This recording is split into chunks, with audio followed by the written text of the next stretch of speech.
Estrasburgo, 30 de junio de 1971. Hora punta. Transeúntes caminan ajenos a lo que está a punto de ocurrir. A escasos metros, se ejecuta uno de los golpes más audaces jamás vistos en Francia. 4 hombres, vestidos como simples operarios, cruzan tranquilamente la entrada del hotel Dos Puestas. Nadie sospecha nada. Lo que no saben es que ese grupo lleva más de un año preparando lo que la prensa bautizará como el atraco del siglo. Cada segundo, cada paso, cada gesto estaba calculado. No hubo gritos, no hubo violencia, solo precisión absoluta. En menos de 5 minutos habían desaparecido, llevándose consigo más de 1.000 millones de euros, una cifra jamás vista. Y como si fuera una broma macabra, escaparon con una tranquilidad que descolocó a toda la policía, respetando los semáforos, sin correr, sin nervios, cruzando la ciudad como cualquier otro conductor. Cuando los agentes llegaron, no encontraron ni huellas, ni testigos, ni cámaras. Solo un envoltorio de caramelo atascado en la cerradura. Nada más. ¿Quiénes eran esos tipos? ¿De dónde salieron? ¿Y cómo lograron desaparecer como fantasmas? El atraco del siglo, el robo perfecto que humilló a la policía francesa. Ni una huella, ni una pisada, nada. Como si hubieran atravesado paredes, como si nunca hubieran estado allí.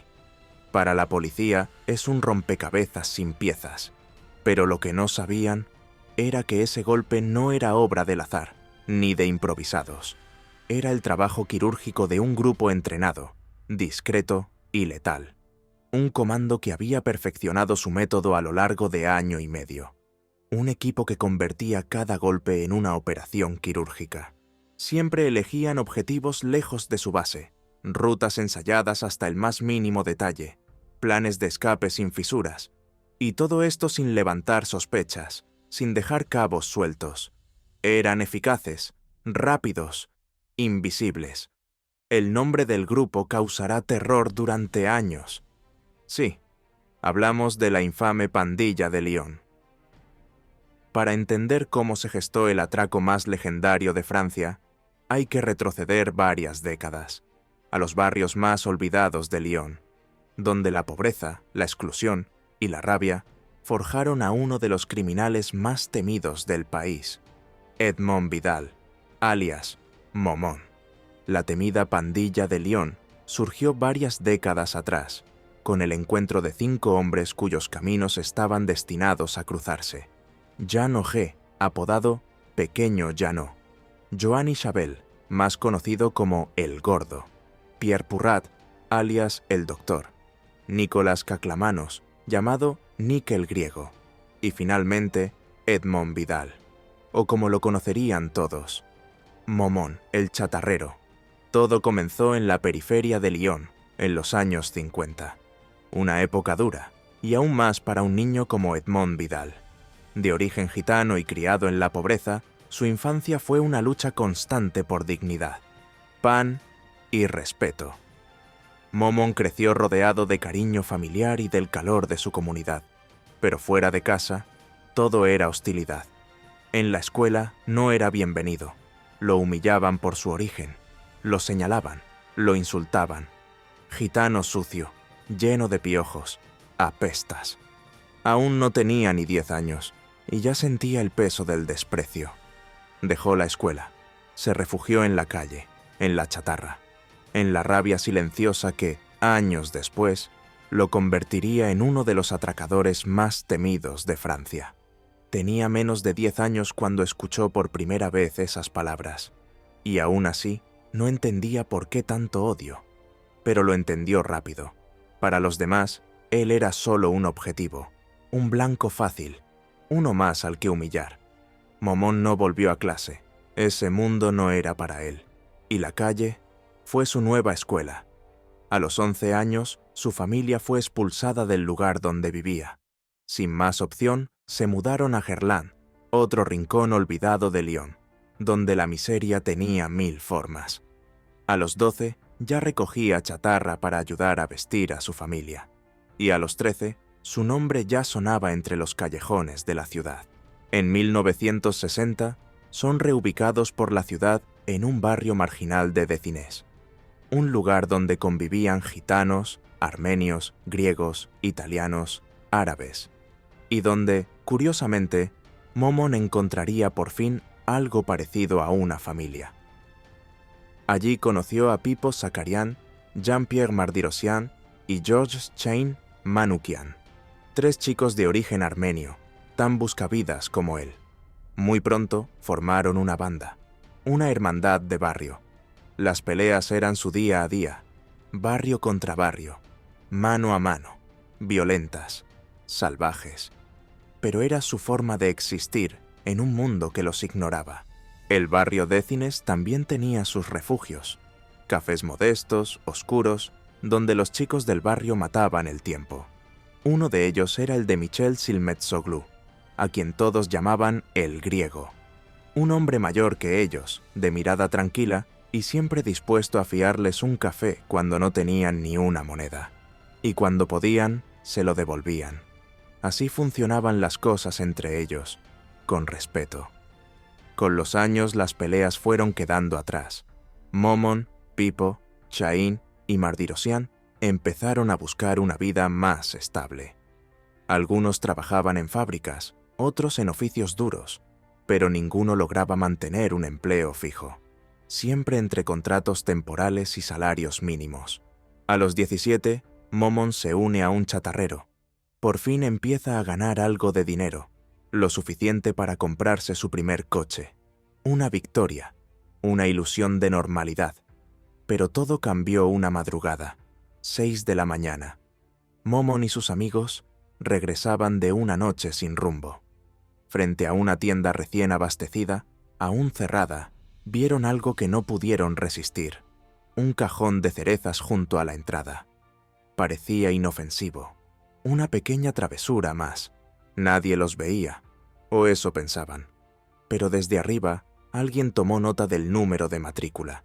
Y ese detalle iba a cambiarlo todo.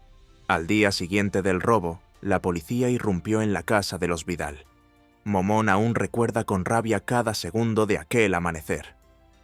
«Después del registro, vienes con nosotros», le gritó uno de los agentes. Sin darle tiempo a reaccionar, él y su compañero se lanzaron hacia los armarios y comenzaron a vaciarlo todo. El suelo se llenó de ropa cuidadosamente doblada por su madre. Tiraron mantas, cojines, sábanas, todo. Lo removieron todo. Arrasaron su humilde casa como si buscaran un arsenal escondido. Cuando no quedó rincón por destrozar, le pusieron las esposas. Su madre intentó interponerse, con lágrimas en los ojos, abrazada a su hijo. «Déjenlo, déjenlo, es solo un niño», robó. «Tiene que pagar», respondió con frialdad uno de los policías. «Pago yo», suplicó ella, sacando unos billetes arrugados del bolsillo de su delantal. Pero los agentes, hartos o simplemente crueles, la empujaron con violencia. Cayó al suelo entre la ropa desordenada, como una muñeca rota. La puerta del coche patrulla se cerró de golpe. Momon, desde la ventana trasera, miraba en silencio cómo su madre lloraba en medio del desastre. No podía apartar los ojos de ella, y en silencio también lloraba. De dolor, de miedo. Poco después, Edmond Vidal fue llevado ante el juez.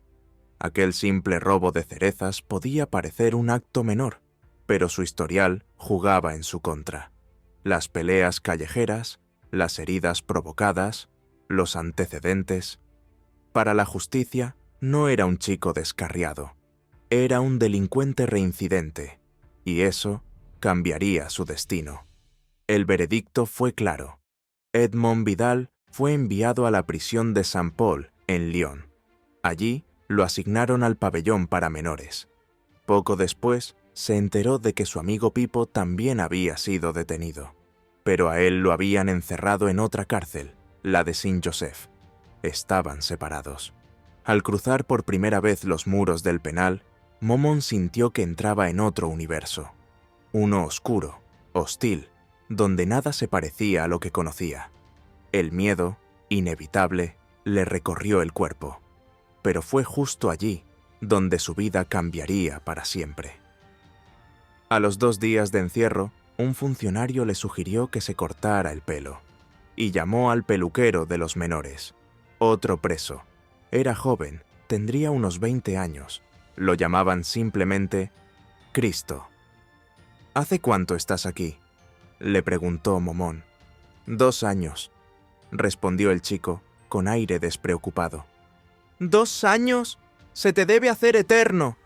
«Sí, se hace largo, muy largo». Aquel tipo, relajado, tranquilo, con esa calma que solo dan los golpes de la vida, le dio una lección sin decir mucho. Hablaron un rato más, y cuando se despidieron, Cristo le lanzó una última frase. «Mañana hay cambio de guardia. Pide que te corten el pelo otra vez». Y sin saberlo, el inicio de una amistad que cambiaría su camino para siempre. Con el paso de los días, Edmond empezó a simpatizar con Cristo.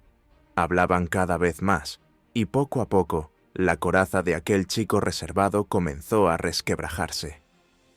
«Mi padre murió cuando tenía 15 años», le confesó una noche. «Mi madre se quedó sola, con 2 niñas pequeñas, mi hermano y yo. No teníamos nada. Empecé a robar muy joven, para comer, para sobrevivir. Y ahora me juego el juicio en la corte de Lyon». Ese relato no solo lo impactó, lo conectó. En ese encierro, donde el tiempo se detenía y la esperanza escaseaba, nació una amistad verdadera. Cristo no era solo un compañero de celda, era el reflejo de una vida al límite. Con él, Momón descubriría que el crimen no era solo violencia o desesperación, era también un método, códigos, fraternidad, y esa lección se quedaría con él para siempre. Después de 48 días en prisión preventiva y una condena de 1 mes firme, Edmond recuperó la libertad, y esta vez estaba convencido de cambiar de vida. Quería dejarlo todo atrás, pero la justicia no pensaba igual. Una antigua condena por lesiones, de la época de las peleas callejeras, acabó activando una pena suspendida. Solo habían pasado unos pocos meses, y ya estaba de vuelta en prisión, otra vez entre rejas, otra vez con Cristo.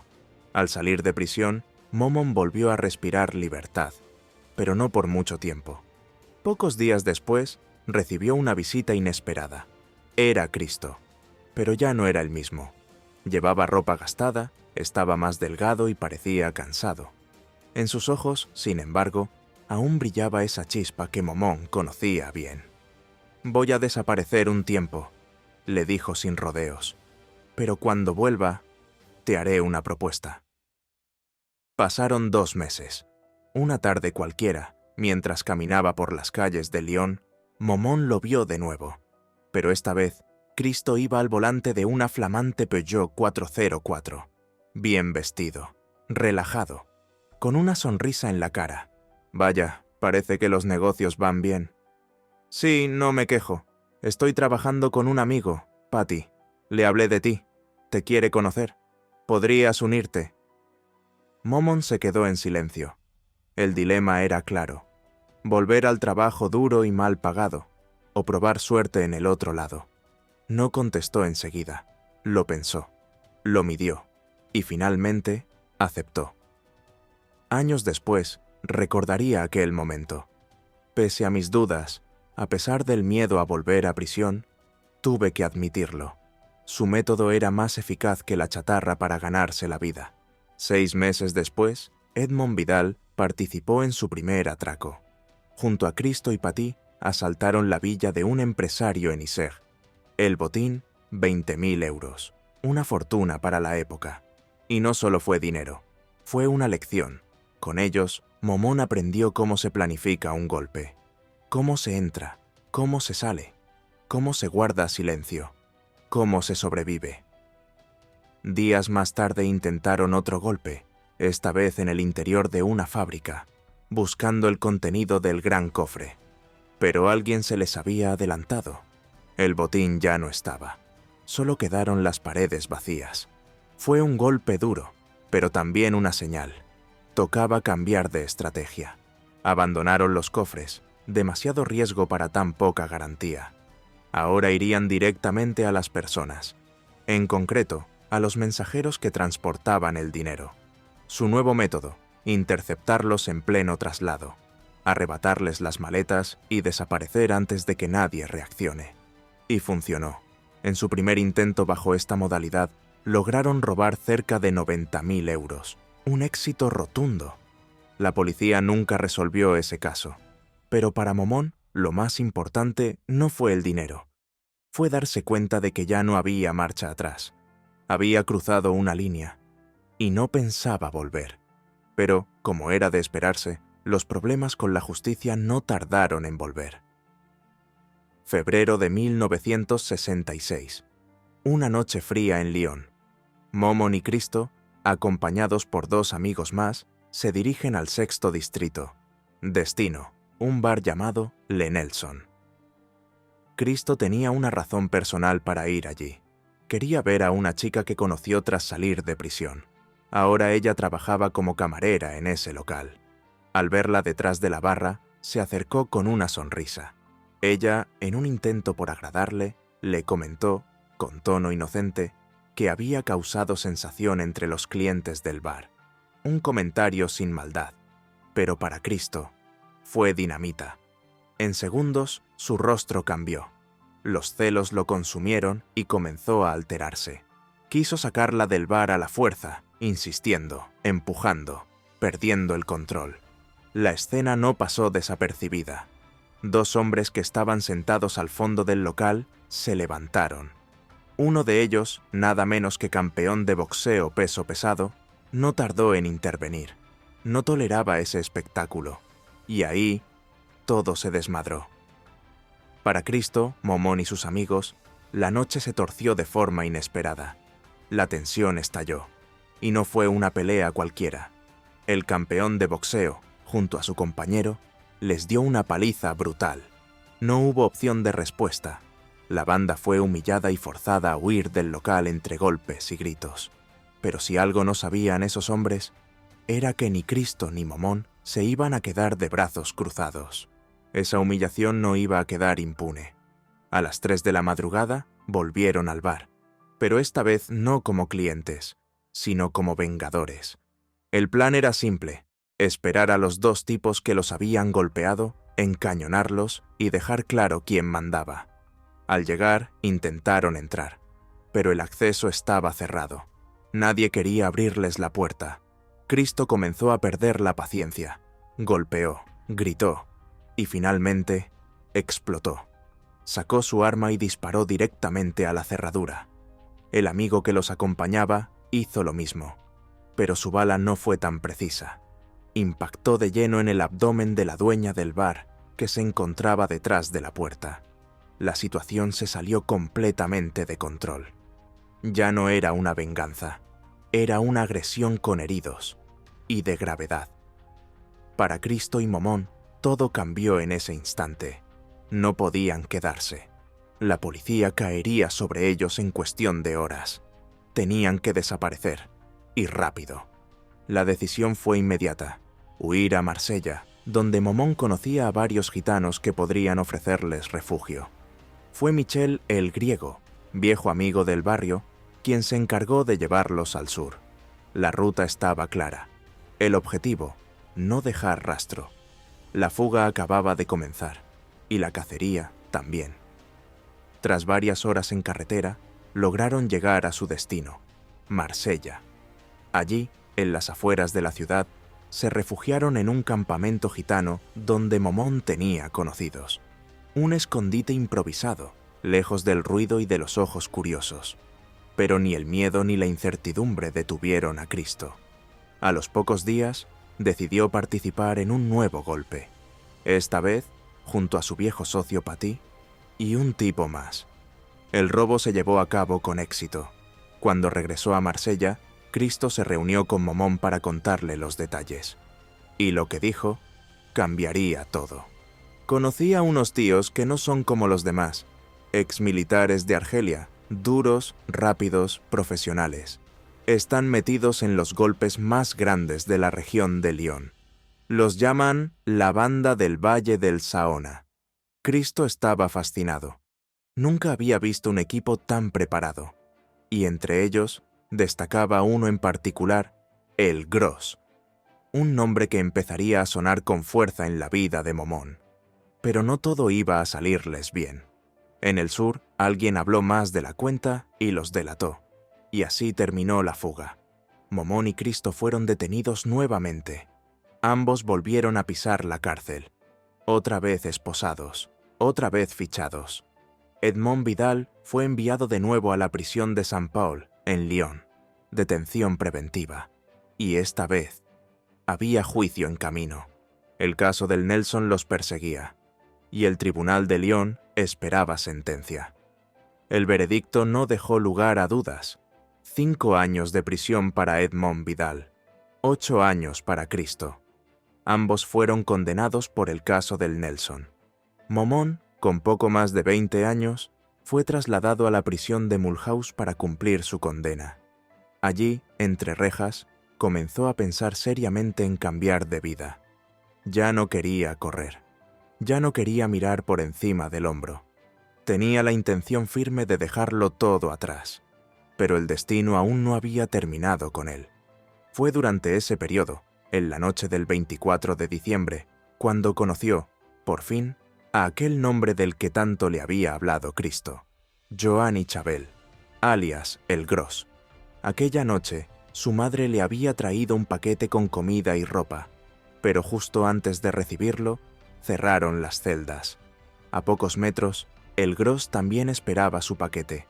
No le dio tiempo a recogerlo. Momón no lo dudó. Pidió al guardia que le hiciera llegar la mitad de su propio lote. Un gesto simple, pero que marcaría el inicio de algo mucho más grande. Al día siguiente, durante la hora de paseo, ese tipo corpulento, serio, de mirada firme, se le acercó. «Jamás olvidaré lo que hiciste anoche», le dijo. «Aquí tienes la dirección de mi madre. Si algún día necesitas algo, puedes contar con nosotros». Momón recibió el papel, lo miró, y al volver a su celda, lo rompió sin pensarlo 2 veces. Sabía lo que quería, salir limpio, dejar atrás ese mundo. Y para eso, debía cortar cualquier lazo. Su condena terminó el 30 de diciembre de 1969.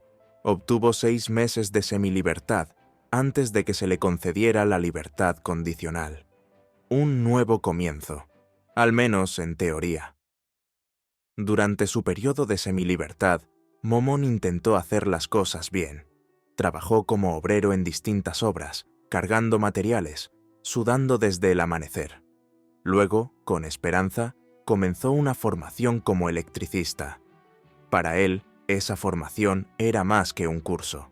Era la única puerta que veía hacia una vida decente. Pero la realidad no tardó en golpearlo. El sueldo era miserable. Apenas suficiente para comer y pagar lo justo. Todo lo que soñaba construir parecía alejarse con cada factura. Empezó a sentirse atrapado, frustrado, sin futuro. Pensó en volver a Lyon, con la esperanza de encontrar algo más. Allí estaban su familia, sus viejos amigos, su barrio. Viajó, se reencontró con rostros conocidos, buscó alternativas. Pero nada cambió. Regresó a Mulhouse y pasó de un trabajo a otro. Jornadas largas, salarios bajos, jefes indiferentes. Los días se hacían eternos, las noches vacías. Y entonces, un día cualquiera, el destino volvió a aparecer, vestido de casualidad. En el centro de Bourg-en-Bresse, Momón entró en un café, y ahí estaba él, el Gros, aquel mismo hombre al que una vez le compartió su paquete de Navidad entre barrotes, aquel tipo que ahora parecía tranquilo, seguro, en control. Se saludaron, se sentaron, pidieron café, y empezaron a hablar, de la vida, del pasado, y de lo que aún estaba por venir. Momón lo recuerda con claridad. Me impresionó ese tipo. Se notaba que era inteligente. Cada palabra que salía de su boca parecía medida y pensada. Ese hombre era Joanny Chabel, aunque en los bajos fondos todos lo conocían como el Gros o Gros Jeannot. Provenía de una familia campesina de Villefranche-sur-Saône, un origen humilde, rural, como muchos de los que acabarían en los márgenes. A los 20 años fue enviado a combatir a Argelia, y cuando regresó no era el mismo. Traía consigo el grado de caporal chef y sobre todo una formación militar que resultaría crucial más adelante. Dominio de mapas tácticos, disciplina estricta, manejo avanzado de armamento y una mentalidad de estrategia que no se enseñaba en ningún barrio. Pero en lugar de aplicar ese conocimiento en una vida honesta, tomó otro camino. Eligió el delito. Se unió a un grupo de atracadores y muy pronto se convirtió en su líder. Así nació el llamado Gang del Valle del Saona, una banda especializada en asaltar oficinas de correos y pequeñas agencias bancarias rurales. Casi siempre actuaban en pueblos pequeños, donde la seguridad era mínima y la respuesta policial lenta. Chabel se ganó rápidamente una sólida reputación. Eficaz, calculador, frío, implacable. Tanto así que llamó la atención de una figura clave del crimen organizado en Lyon, el padrino Jean Auger. Y es justamente en la vida de Auger donde se esconden muchas de las claves del nacimiento del gang de los Lyonnais. Un origen que comenzó a formarse en las sombras, mientras Momon y sus amigos aún eran solo chavales creciendo entre las calles de Décines. La reputación de Chabel crecía rápido. Entender quién era Auger es fundamental para comprender cómo nació realmente el gang de los Lyonnais, porque todo se conecta con él. Sus raíces se remontan a los años 60, cuando Momon Vidal y sus amigos aún eran unos chavales buscando su sitio en las calles de Décines. En esa misma época, Jean Auger ya tenía su imperio levantado. Veterano de la guerra de Argelia, igual que Chabel, Auger se había convertido en una figura clave del milieu lyonnais. Pero su ambición iba más allá del crimen. Vestía con elegancia, se movía con discreción y jugaba en dos tableros a la vez, el de la mafia y el de la política. En el primero, manejaba extorsión, prostitución, tráfico de alcohol, drogas y robos de alto nivel. En el segundo, financiaba una organización con fines patrióticos, el Service d'Action Civique, conocido por todos como el SAC, un grupo al servicio de la causa gaullista, oficialmente legal, pero con métodos más que cuestionables. Jean Auger era el puente entre esos dos mundos, y en su visión, los atracos también podían servir a una causa. Una visión que pronto compartiría con aquellos que formarían el núcleo del futuro gang. Jean Auger no era un simple padrino. Su influencia se extendía por todo el submundo criminal de Lyon. Estaba metido hasta el cuello en múltiples actividades turbias: proxenetismo, tráfico de alcohol, drogas, robos de alto nivel y, por supuesto, los atracos. Esa última rama, la de los golpes armados, se convirtió, hacia finales de los años 60, en su nueva prioridad. Auger comprendió que los asaltos bien ejecutados no solo eran rentables, sino también útiles para financiar ciertos intereses políticos. Y para ello necesitaba a los mejores. Fue así como puso la mirada en dos figuras emergentes: Joanny Chabel, alias El Gros, y otro ladrón de sangre fría, hábil y respetado, conocido como Nick el Griego.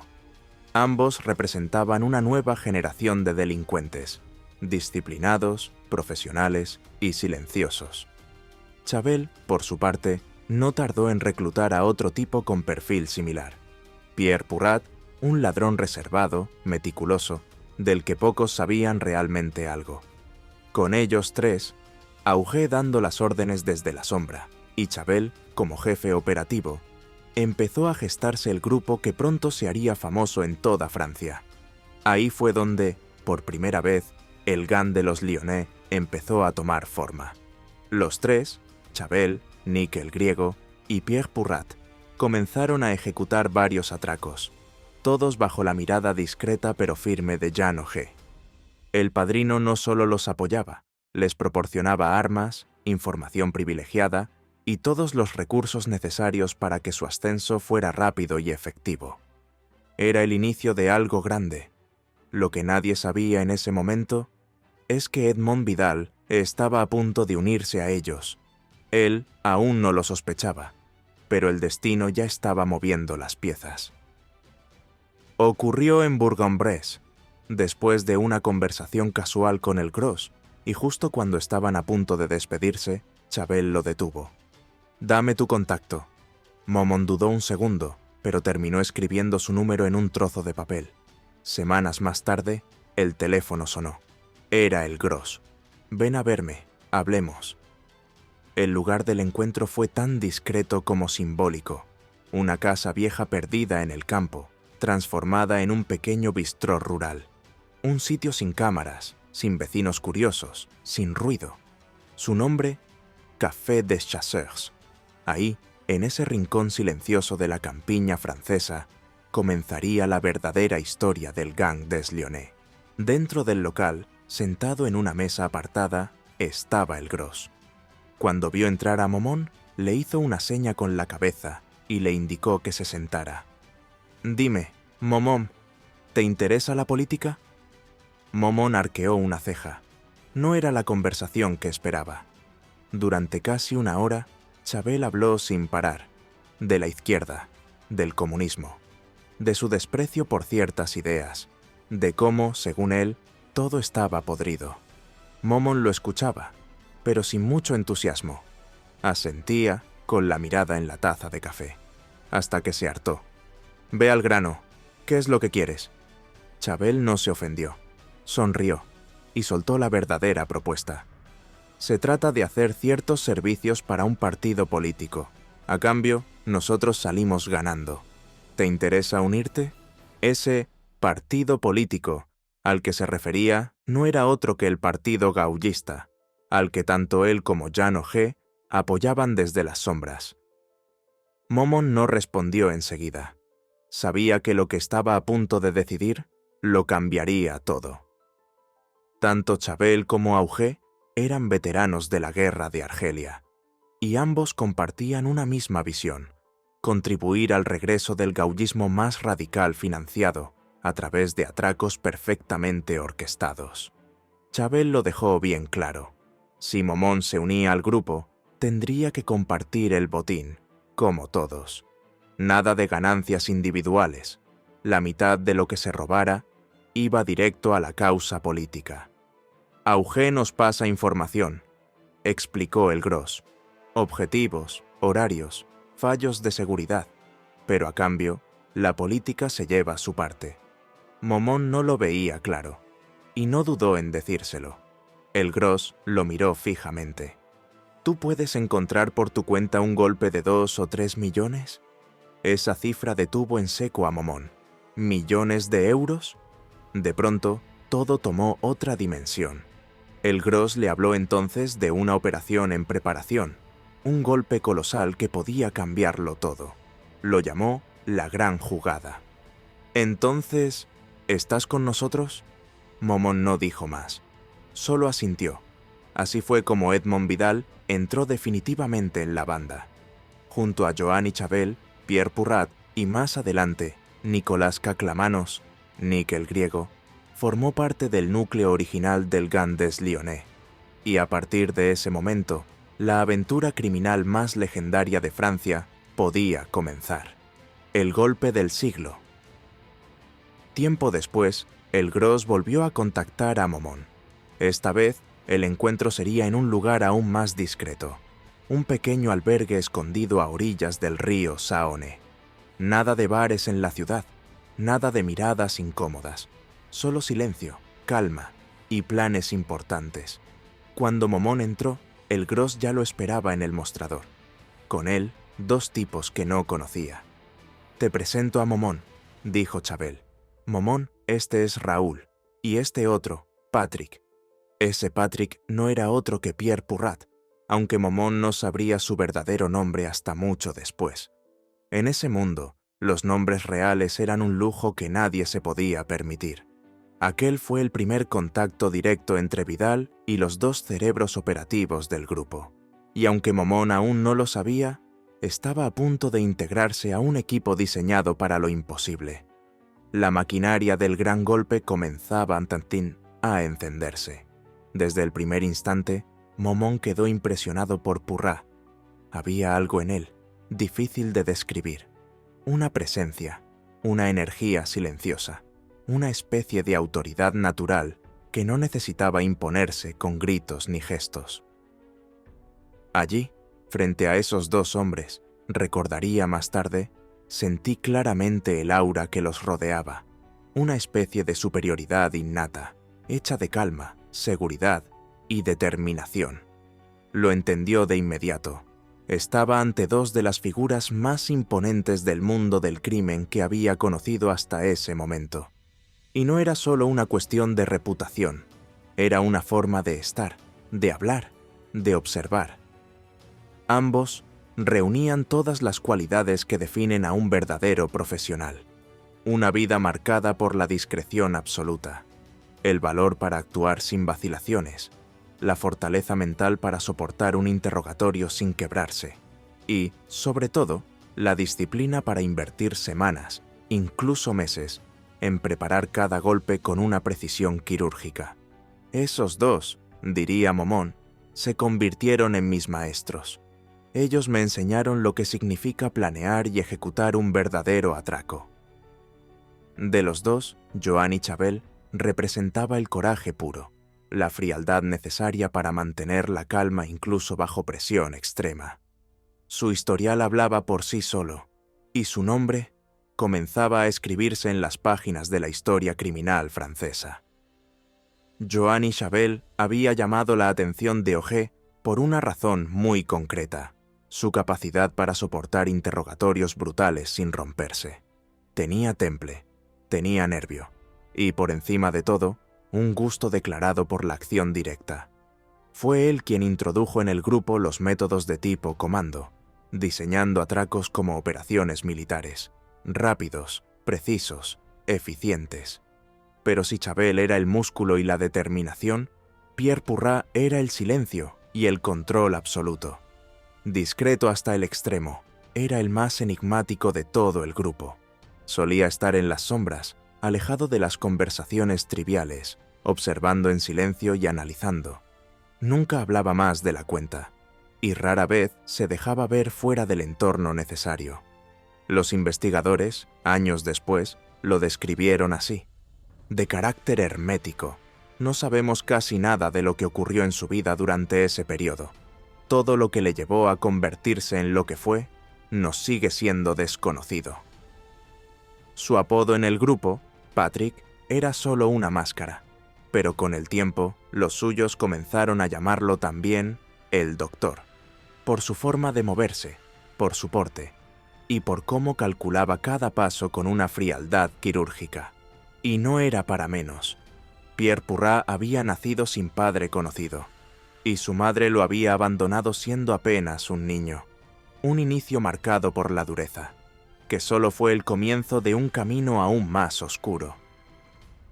Tras ser abandonado por su madre, Pierre Purrá fue criado por la asistencia pública. A los 12 años, fue enviado a vivir con una familia de campesinos. Allí no encontró cariño, solo trabajo duro y silencio. Desde muy joven desarrolló una tendencia clara hacia el robo. Pequeños hurtos al principio, que más tarde lo llevarían a pasar por prisión. Y fue tras salir de la cárcel cuando su camino se cruzó por primera vez con el de Joan y Chabel. Ese primer encuentro marcaría el comienzo de algo mucho más grande: las primeras semillas del gang des Lyonnais. Años después, cuando Edmond Vidal conoció a Purrat en el famoso albergue junto al Saón, sintió enseguida simpatía por él. No hubo necesidad de palabras excesivas, solo miradas, gestos, entendimiento. Fue el inicio de una amistad sólida, forjada sin sentimentalismos, pero con respeto mutuo. Aquel encuentro no era solo para hacer presentaciones. El Gros tenía un plan.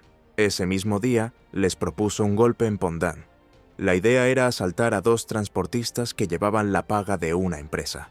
Uno de ellos iba armado. Momon fue asignado como conductor, un papel que, en ese momento, no le hizo ninguna gracia. Prefería estar en la acción, no detrás del volante. Raúl, Chabel y Purrat serían los encargados de ejecutar el atraco. Cuando llegó el día, los 4 subieron a bordo de una Renault Estafette.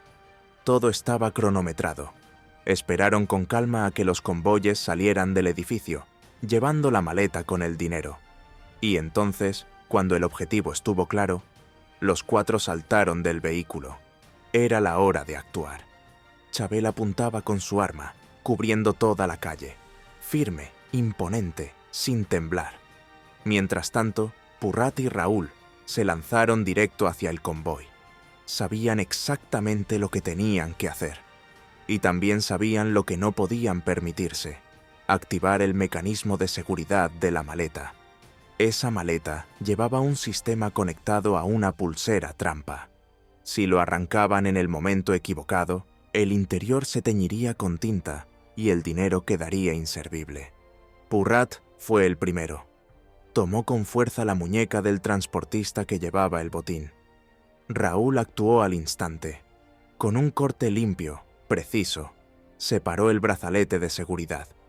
Todo sucedió en cuestión de segundos, sin disparos, sin errores, sin pérdidas. El golpe había salido exactamente como lo habían planeado. No había tiempo que perder. Corrieron hasta la Estafette, donde los esperaba Momon al volante, y desde allí se dirigieron a la carretera secundaria por donde trazaron la ruta de escape, evitando las vías principales, los semáforos, los controles, hasta llegar finalmente a Bourg-en-Bresse. Misión cumplida. Una vez de regreso en Bourg-en-Bresse, pudieron relajarse. Estaban fuera de peligro. Allí, con calma, abrieron la maleta para contar el botín. 150.000 euros.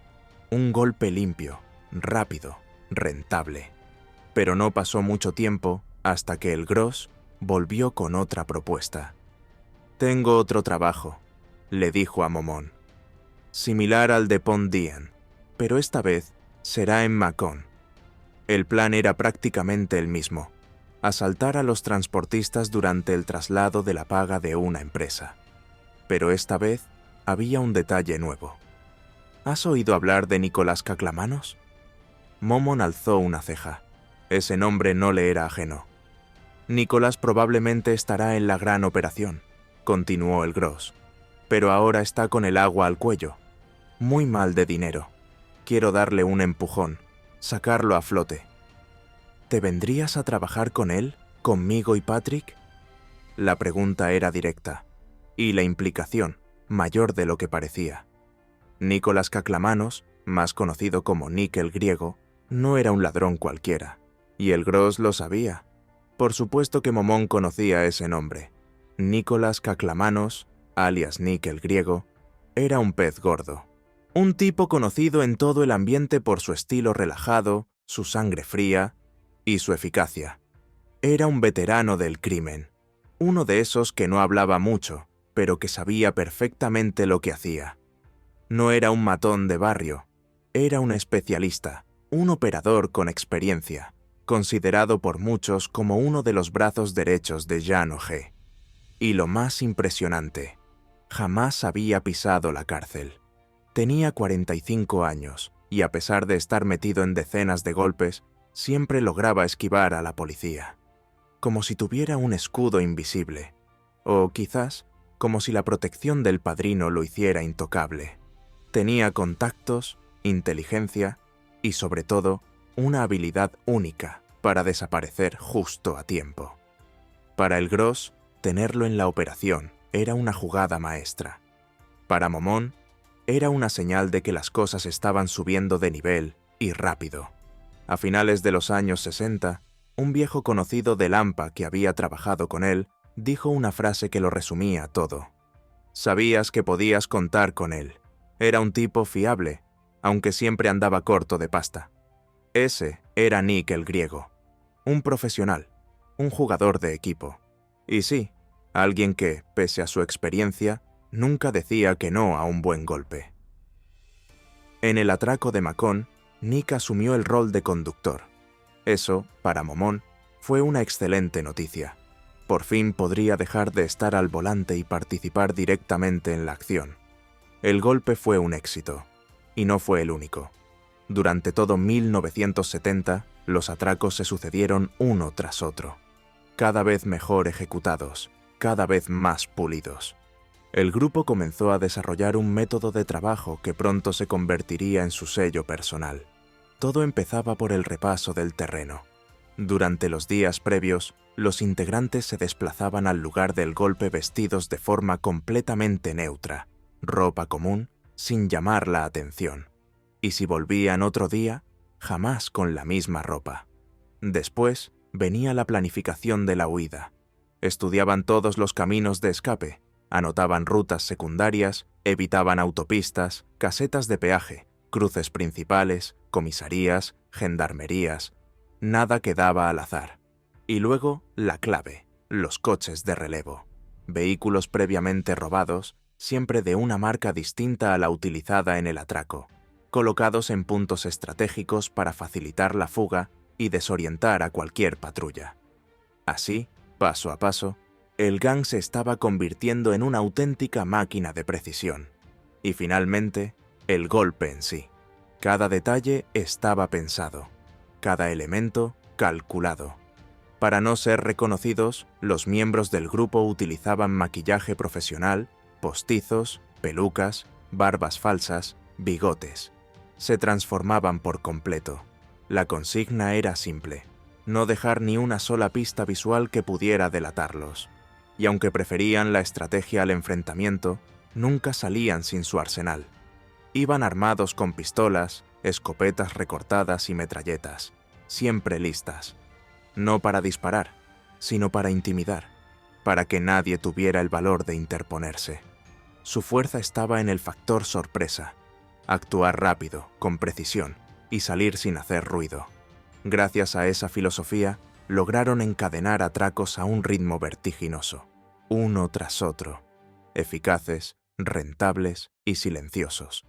Todo formaba parte de una estrategia mayor: descartar, como decían ellos, es decir, llenarse los bolsillos antes de que llegara el golpe definitivo. Y ese momento estaba por llegar. La gran operación ya se estaba cocinando, y el anuncio oficial no tardaría en llegar. Cuando Momón y el resto del grupo fueron invitados a la villa de Jan O'G, entendieron que lo que se avecinaba era algo como nunca antes habían hecho. El ambiente estaba cargado. El salón del padrino reunía a toda la vieja guardia. Estaban el Gros y sus fieles compañeros de siempre, Berry, Bernard y Cheveux, con quienes había combatido en Argelia y ejecutado infinidad de atracos durante los tiempos del gang del Valle del Saona. También estaban Pierre Purrat, Raúl y otro tipo del entorno íntimo de O'G.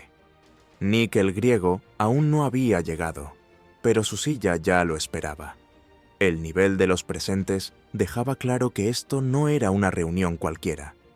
Todos estaban allí para escuchar lo que Augué tenía que decir. Habían comido, bebido, y ahora venía lo importante. Finalmente, el padrino se puso de pie y comenzó a hablar. «Señores, todos saben por qué están aquí, y más o menos de qué se trata». El tono era solemne, la mirada afilada. Se venía algo grande, y nadie en esa habitación quería quedarse fuera. Antes de que se sirviera el champán, Jan O'G pidió silencio. Se levantó despacio, miró a todos los presentes y puso las cartas sobre la mesa.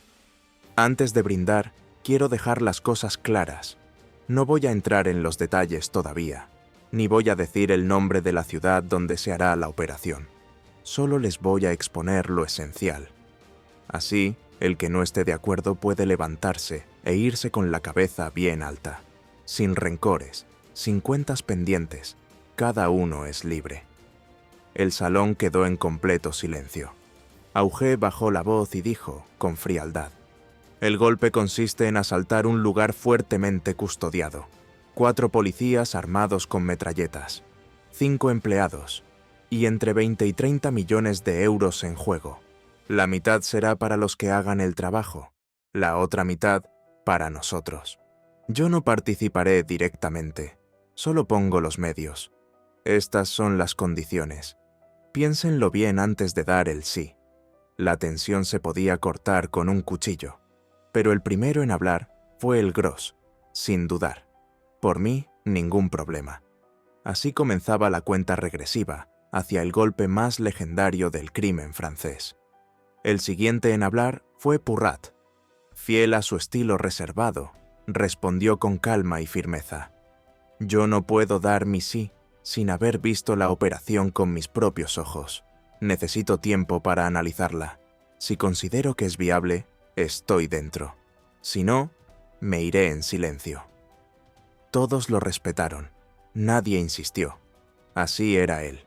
Luego, Nick el griego rompió el ambiente tenso con una frase que arrancó carcajadas. «Yo necesito tanto dinero que hasta saltaría un tanque». El salón estalló en risas. Pero el mensaje era claro. Nick también estaba dentro. Después de él, Momon, Raoul, Berry, Bernard, Cheveux y otro de los hombres de confianza de Auger dieron su aprobación uno tras otro.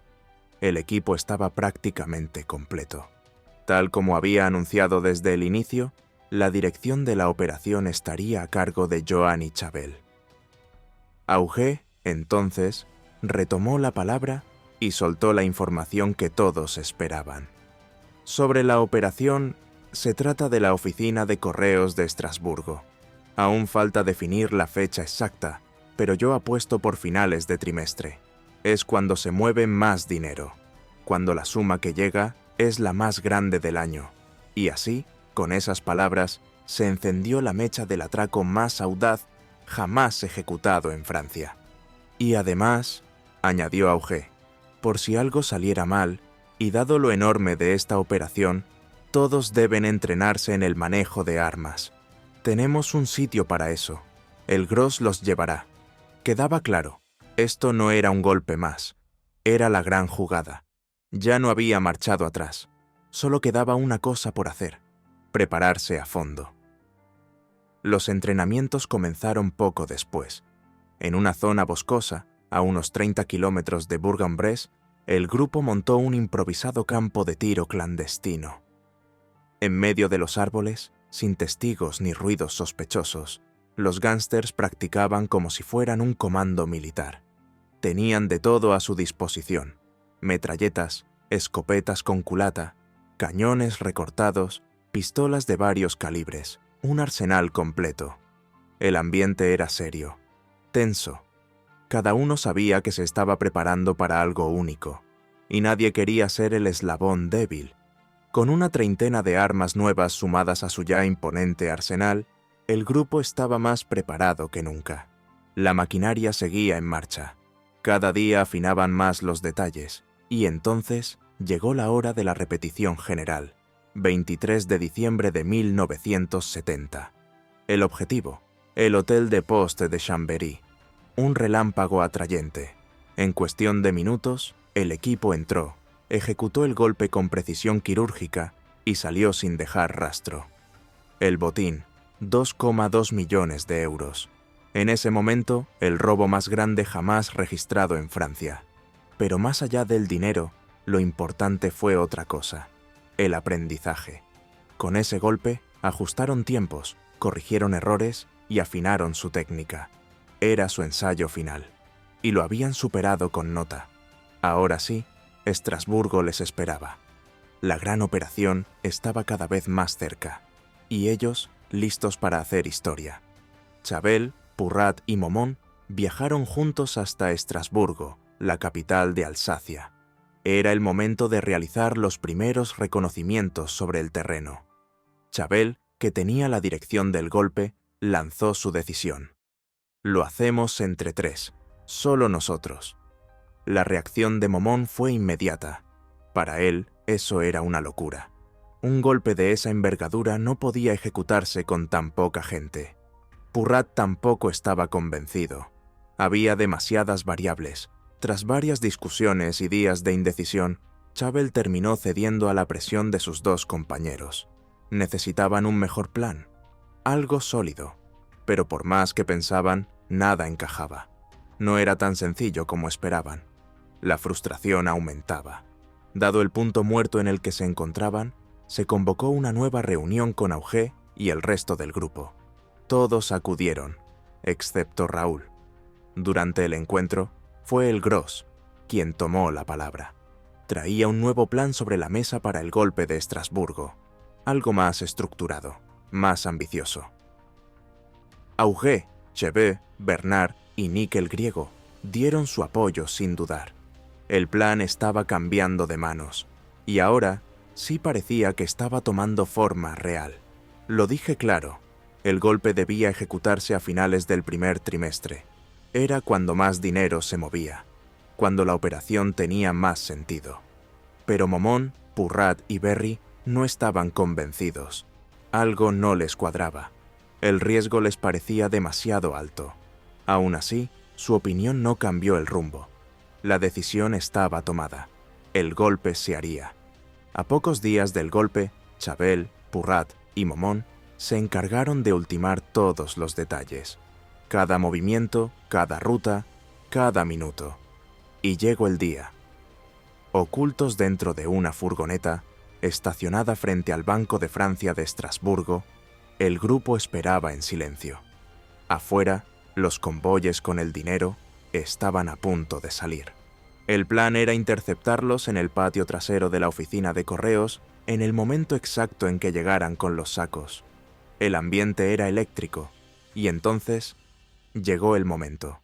El Gros se adelantó y fue a comprobar los sacos. Cuando los vio, su cara cambió. ¡Mierda! ¡Solo hay 3 sacos! El resto lo entendió sin que dijera más. No era lo previsto. La cifra no justificaba el riesgo. El golpe debía posponerse. La nueva fecha se fijó para el final del siguiente trimestre, cuando el volumen de dinero fuera realmente el esperado. Mientras tanto, el grupo siguió perfeccionando su método y realizando pequeños golpes intermedios para mantener el ritmo y la sangre fría. La cuenta regresiva había comenzado, y esta vez no habría margen de error. Mientras el resto del grupo esperaba, confiado en que todo estaba listo para el gran golpe, Purrat y Momón decidieron actuar por su cuenta. Para ellos, el golpe de Estrasburgo seguía siendo demasiado arriesgado. Algo no encajaba. Faltaba una salida limpia, una entrada segura. Tenía que haber otra forma. Así que volvieron a la ciudad, y lo hicieron a plena luz del día. Se vistieron con blusas azules idénticas a las del personal del edificio postal, mezclándose con los empleados sin levantar sospechas. Una vez dentro del Hotel de Post, comenzó a estudiar cada rincón. Examinaron los pasillos, las oficinas, las salidas. Marcaron rutas, tiempos, puertas. Lo localizaron todo, excepto la zona más importante, el corredor por donde salía el dinero. Ese punto clave parecía fuera de su alcance, hasta que Momón levantó la vista, y entonces lo vio. Una pequeña ventana en el segundo piso, aparentemente común, fácil de abrir. Probablemente una ventana de baño, pero para él era otra cosa. Ese es el punto débil, lo supo al instante. Esa ventana era una grieta en el muro, la fisura que haría posible el golpe más grande jamás planeado. Tras ese hallazgo, Momón y Purrat supieron que debían volver. Decidieron hacer un nuevo reconocimiento, esta vez centrándose en aquella pequeña ventana. Regresaron a Lyon para preparar el equipo, y días después volvieron a Estrasburgo. Pero ahora lo harían de noche. La ciudad dormía, y ellos, silenciosos, se infiltraron en el edificio. Explorando los niveles superiores, Purrat descubrió una puerta en el cuarto piso. Daba acceso al desván, justo bajo el tejado. Eso cambiaba todo. Desde allí, podía subir al techo y descender directamente hasta la ventana que habían identificado. Un acceso perfecto, invisible, seguro y completamente inesperado. Subieron con cuidado.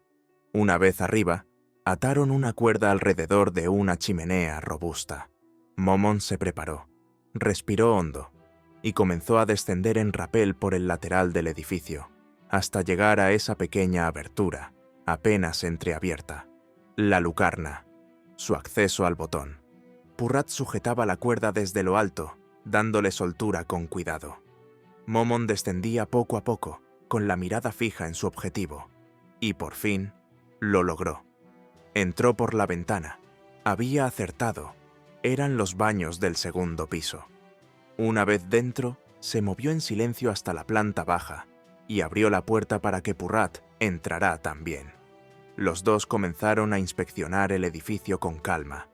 Todo parecía cuadrar, hasta que dieron con una puerta que daba directamente a la calle. Demasiado fácil. Una salida perfecta, discreta, oculta para la mayoría. Era justo lo que necesitaban. El plan, una vista simple, era claro. Cambiar la cerradura de esa puerta para que el equipo pudiera entrar y salir cuando quisiera, sin forzar nada. Pero cuando volvieron a Lyon y lo hablaron con el Gross, este puso freno inmediato a la idea. «Number no, se cambia la cerradura», dijo con tono firme. «Si algún inspector la revisa por casualidad y nota algo raro, lo arruinaríamos todo». Tenía razón, había que ser más sutil, y su propuesta fue brillante. «Vamos a comprar el mismo modelo de cerradura», dijo el Gross. «Yo me encargo de quitarle los pivotes internos, así cualquier llave encajará. Ellos la podrán abrir como siempre, y nosotros también, sin que nadie sospeche nada». Todos estuvieron de acuerdo. Días después, el Gross compró la cerradura y fue con Momon a instalarla. Lo hicieron sin prisa, con calma, sin dejar huella, y funcionó a la perfección. Esa pequeña modificación técnica era el detalle que marcaría la diferencia el día del atraco. Mientras tanto, Berry, Bernard y Cheveux trabajaban en la parte más importante de la huida, una de las furgonetas de relevo. Pero no se trataba de un coche cualquiera. Era un viejo camión cisterna de granjero, de esos que nadie mira dos veces. Lo habían maquillado para hacerlo pasar desapercibido ante cualquier control. En el interior lo transformaron por completo. Revestimiento de madera, suelo plano, un colchón. Espacio suficiente para esconder a todos los participantes del golpe durante la primera parte de la escapada. El plan tomaba forma. El dispositivo estaba casi listo. Y Estrasburgo ya no era un objetivo, era una cuenta atrás. Todo estaba listo. Más de un año de preparación minuciosa. Cada segundo cronometrado. Cada movimiento ensayado. Las rutas de escape marcadas con precisión. Las furgonetas de relevo posicionadas. El material preparado, los disfraces, las armas, todo. Nada quedaba al azar. La fecha elegida no era casual. 30 de junio de 1971. Fin de semestre. El día en que la oficina postal de Estrasburgo distribuía los salarios de miles de empleados en toda la región. Ese día la caja estaba llena, rebosante. El equipo estaba compuesto por Momon, Purrat, el Gross, Bernard, Cheveux, Raúl, Nick, el griego y un tal François, un viejo conocido de Momon durante su periodo de libertad condicional en Mulhouse. 8:55 de la mañana, día del golpe.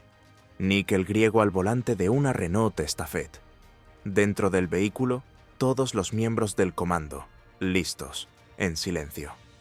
Llegaron hasta el punto exacto, junto a la puerta lateral de la oficina postal, la que ya conocían a la perfección. Nick fue el único en descender.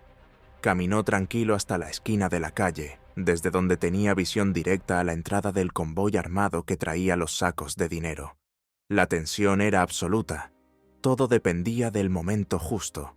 La cuenta atrás había comenzado.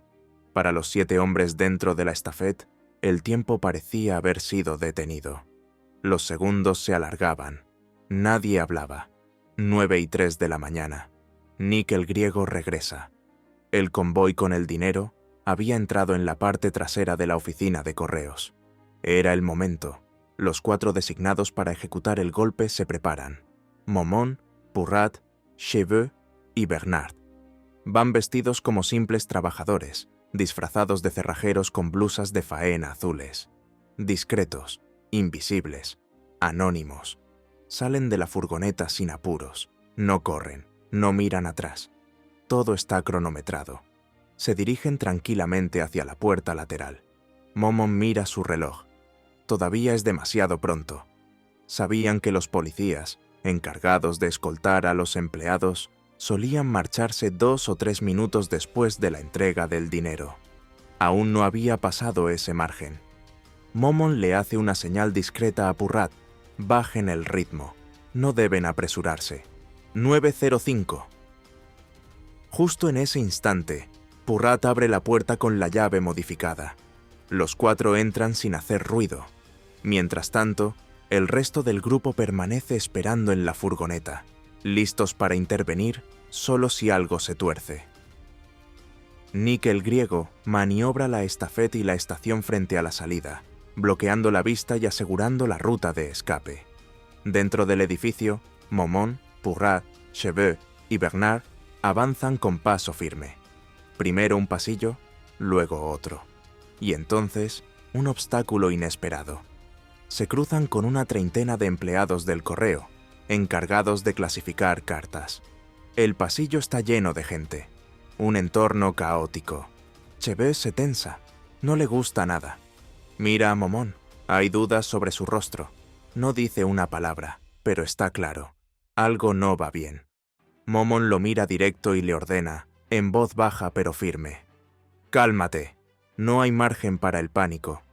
Los 4 siguen avanzando, de 2 en 2 para no llamar la atención. Momon va junto a Purrat. Cheveux camina con Bernard. En apariencia, son simples trabajadores atravesando el edificio. Nadie debería sospechar. Al final del segundo pasillo, los encuentran. Los empleados de correos.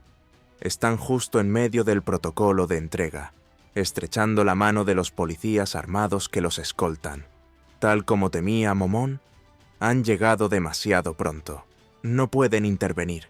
El riesgo es demasiado alto. Sin discutirlo, retroceden con naturalidad, como si hubieran tomado el pasillo equivocado. Esperan, pacientes, silenciosos, hasta que escuchan la puerta cerrarse tras la salida de los agentes. Ahora sí, es el momento. Vuelven a su posición inicial, y entonces se cruzan con los empleados postales, que vienen empujando un carrito cargado con sacos llenos de dinero. El objetivo está frente a ellos. Solo queda actuar. Primero pasan Momon y Purrat, después Cheveux y Bernard. Los empleados de correos empujando el carrito con los sacos se alejan riendo, completamente desprevenidos. No prestan la menor atención a los 4 hombres que tienen detrás, y justo cuando les dan la espalda, Momon lanza la orden. ¡Al suelo! Al principio, los postales piensan que es una broma. Incluso sonríen, pero la sonrisa se borra al instante, cuando giran la cabeza y ven las armas apuntándoles directamente. Pánico. Uno de ellos echa a correr hacia la zona de clasificación. Otro grita con fuerza alertando a los que están en las oficinas cercanas. La situación se descontrola por segundos, pero los atracadores actúan sin vacilar. Momon y Purrat empuñan sus pistolas. Cheveux y Bernard descargan golpes de culata para reducir a los empleados que intentan resistirse. La violencia es puntual, dirigida, necesaria. En cuestión de segundos, el pasillo queda bajo control. El plan sigue en marcha, y el dinero está a punto de cambiar de manos. Todo sucede tan rápido que los empleados que clasifican el correo, apenas a unos metros, ni siquiera se dan cuenta de que un atraco está ocurriendo. Cheveux y Bernard no pierden un segundo. Empujan el carrito con los sacos de dinero hacia la salida. Mientras tanto, Momon y Purrat los cubren, pistola en mano, vigilando cada esquina, cada puerta. Nadie se atreve a detenerlos. El dinero cambia de manos sin un solo disparo y desaparece. Llegan a la puerta lateral, la misma por la que habían entrado. La abren con tranquilidad y cargan los sacos en la estafet que los esperan afuera. Y se van. Así de simple, así de limpio. Todo ha durado menos de 5 minutos. Y el botín, 11,6 millones de euros. Un récord nacional. Momon recuerda mirar por el retrovisor, tenso. Miré por encima del hombro para ver si alguien nos seguía. Nada, nadie. El golpe había salido perfecto. Momon recuerda, nadie nos siguió, absolutamente nadie. De hecho, nos permitimos parar en los semáforos y respetar todas las señales de tráfico. Fue uno de los golpes más tranquilos que he hecho en mi vida. 9:30 de la mañana. La alarma finalmente suena en el Hotel des Postes recién vaciado.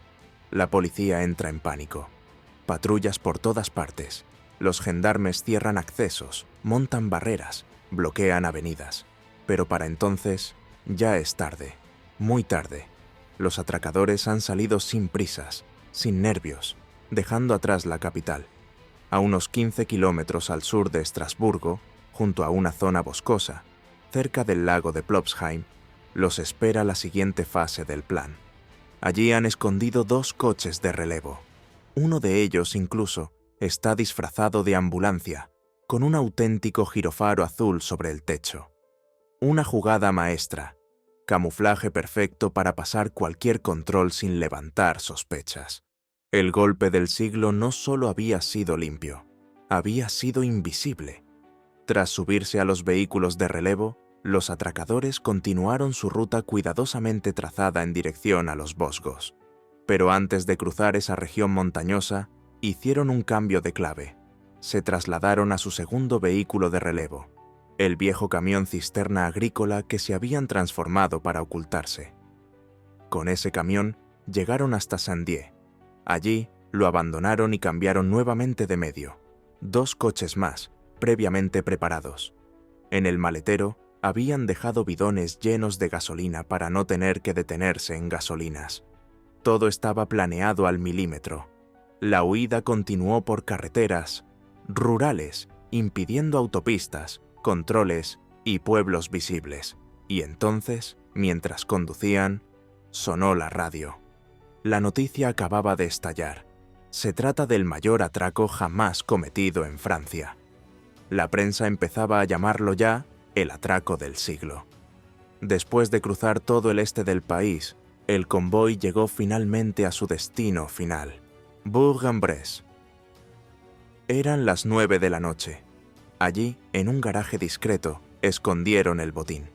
Esperarían 2 o 3 días antes de repartírselo. Ninguna sirena, ningún helicóptero, ninguna persecución, solo silencio y éxito. Tal como se había pactado, la mitad del botón fue entregada a Jean Auger y su entorno político.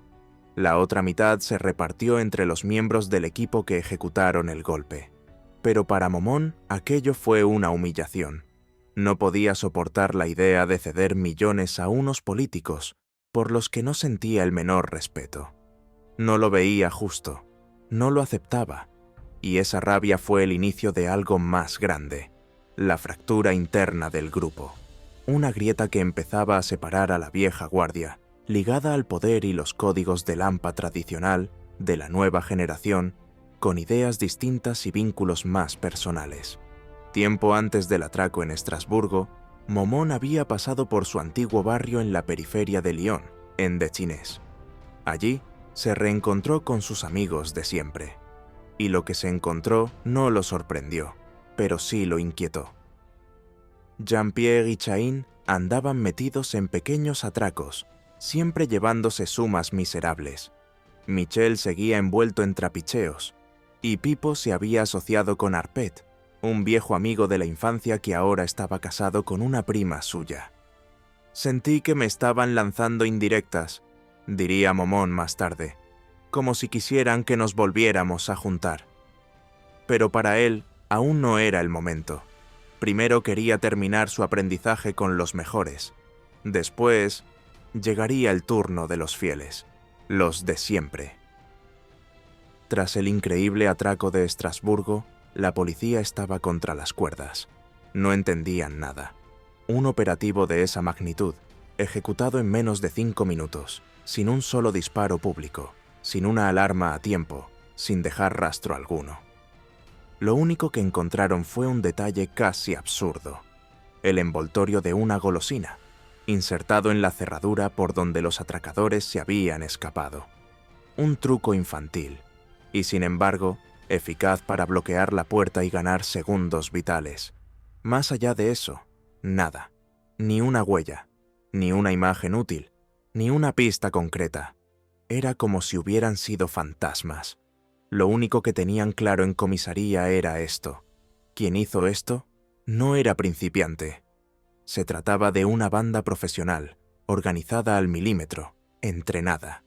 Y mientras la policía no sabía ni por dónde empezar, Momon ya miraba hacia atrás, hacia sus raíces, hacia sus verdaderos hermanos de vida, los de Décines. En ese momento, la policía aún no tiene ni idea de lo que realmente está enfrentando. No saben que el GAN des Lyonnais lleva más de 1 año y medio operando a un ritmo imparable, un golpe tras otro, perfectamente ejecutados, impecablemente organizados. Todo lo que saben es esto: hay un grupo de tipos vestidos con blusas de trabajo que desde hace unos meses han encadenado varios atracos sin dejar rastro.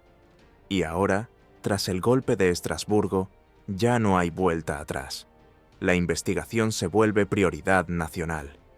Las primeras pistas los llevan hasta la zona del lago de Plopsheim, al sur de Estrasburgo.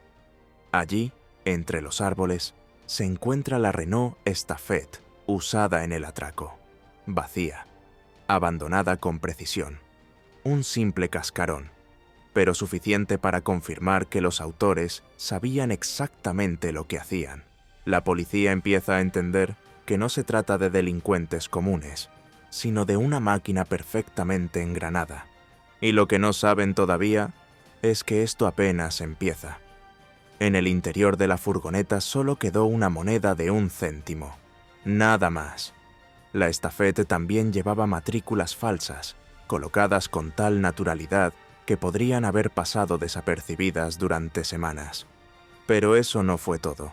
En los días siguientes, la policía encontró en diferentes puntos de Estrasburgo 3 furgonetas más, robadas, de la misma marca y modelo, abandonadas estratégicamente. Estaban separadas por kilómetros, como si hubieran sido colocadas para cubrir distintas rutas de fuga en caso de que algo saliera mal.